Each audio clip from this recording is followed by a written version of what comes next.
Hi golfers, Nick here from GOLFTEC Singapore. In today's video we're going to talk about the early extension movement in the golf swing. It's a common question I get on my channel. I early extend, how do I fix it? Well, in today's video we're going to go into some of the reasons why golfers early extend in their swing. But first of all, we're going to talk about what early extension is. So as we set up to the golf ball, I'm bent forward here, say roughly 40 degrees with my 7-iron. If I was to early extend, essentially I'll be coming out of my inclination to the ground or my bend to early into the downswing. There's various reasons this happens, but what you'll see is my head position will lift up and my hips will come towards the golf ball. So my spine angle essentially extends upwards or less bent forward compared to where I was at setup.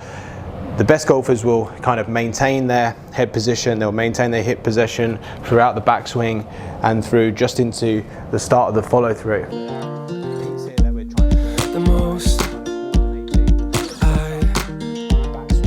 I'm going to talk you through one of my students this week, and a classic example of someone that early extends. We're going to talk through kind of the setup things that this student did, and then kind of the movements in the body that caused him to early extend and why he did it, which kind of could help you golfers out there improve your golf if you see these things in your golf swing.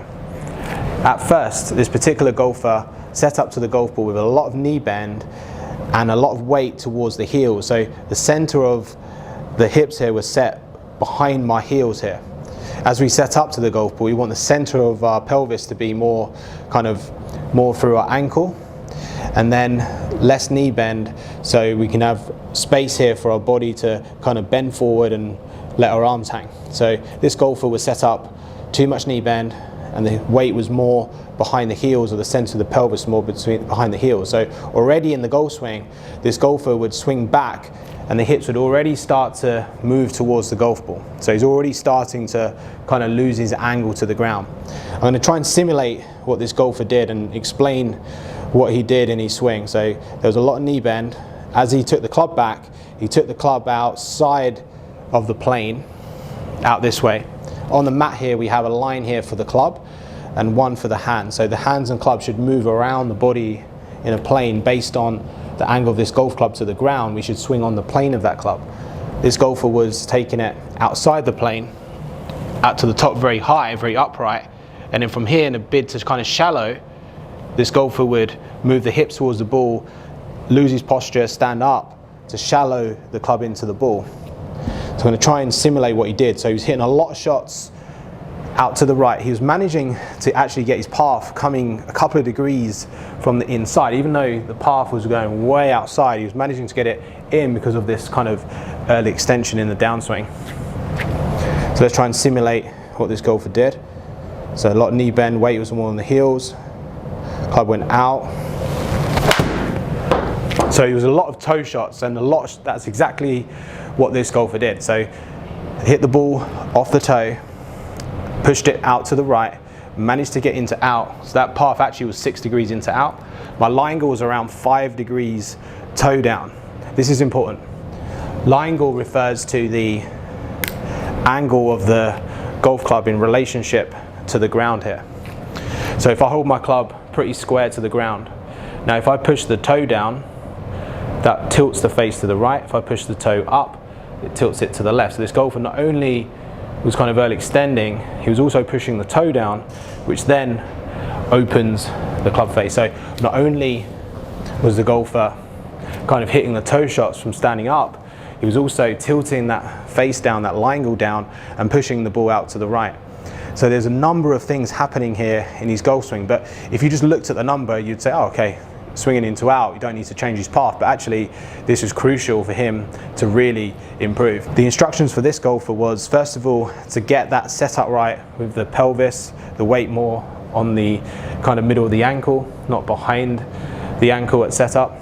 Then to move the hands and club inwards. Then through the ball, I focused on my right shoulder tilt down through the ball.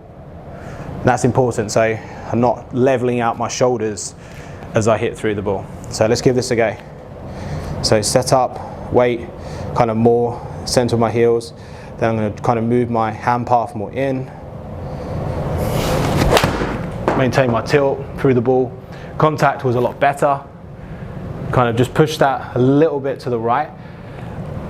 So not bad shot there. My line angle actually came through at 0, dead straight to the ground. And you can see the contact there in the middle. So the strike was better, path was better, my attack angle was better.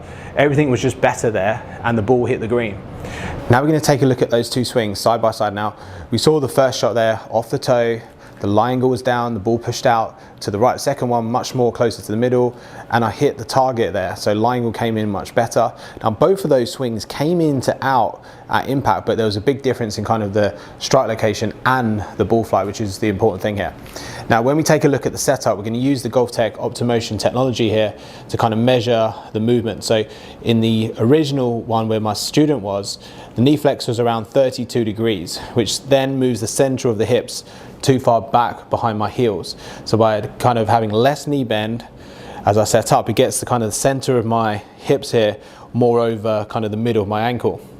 We have the optimotion picking up the center of my shoulders and the center of my hips at setup, marked by those little circles. And we can measure how they move in the golf swing. We're going to see from this side view camera how they're moving. Now in the backswing here, you'll see how the circle that's measuring the hip on both occasions moves a little bit towards the ball. So I do this a little bit in my kind of normal swing, but a lot more when I kind of had my weight more back on my heels. The club path we saw was way outside on the original swing where my student was, whereas in my swing it was more around my body as I went back. So I'm taking the club back more on plane, and that's really key. I also managed to stabilize my head center much more. You'll see the yellow kind of lines here, they'll move a little bit as I start to move. So the more you see that line appear, the more movement you're going to have from this side view camera. We want to stabilize that as much as possible. Now as we move into the downswing, you'll see in the student swing, because the arm was up very high, the way they shallowed was by extending the body and straightening kind of the posture of the body in the downswing. So we lose that bend. By the time the golfer moves into impact, you'll start to see this purple trace line, which is the movement in the downswing of the hips. You see that with the hip movement and also the shoulders. So the shoulders kind of go up, the hips go towards the ball. By the time the student hits the ball there, the student swing, the early extension, the shoulder bend there is at 22. Now bear in mind, the bend starts at setup at around 40. The student was hitting around 20 degrees of shoulder bend. So they're standing up through the ball, hitting low toe, the handle raises up, pushes the line angle down, which is the shot that we saw on that first one. Now in my swing, I managed to kind of keep that bend more closer to the tour average, around 32 degrees instead of 22. And you'll see how I stabilized my head better. Then I said, as we went through, that we want to try and maintain this tilt to the shoulders. So by this time the club kind of exits in the follow through, you'll see my tilt to my shoulder is around 44 degrees. And in the student's case, around 30. So the golfer was standing up through the ball, losing the tilt, and then you can see from that yellow line that's measuring those two center points how much that kind of moves in the downswing. That's the early extension. That's the piece here that we're trying to fix by kind of coordinating the setup, the backswing movements, and then even into the follow through. So I'm still thinking about kind of the tilt here as I swing through. So you'll see they're much more stable in my golf swing. So to summarize there's some key checkpoints. First of all, at setup, make sure you haven't got too much knee bend. Make sure your weight's more towards kind of the center of your feet, not back on your heels. That's the first thing. Then second thing is make sure your hand path moves around your body in the backswing, up the plane of the club. You take it out, you're going to probably early extend in the downswing like that golfer did. So important keys there at setup, hand path in the backswing.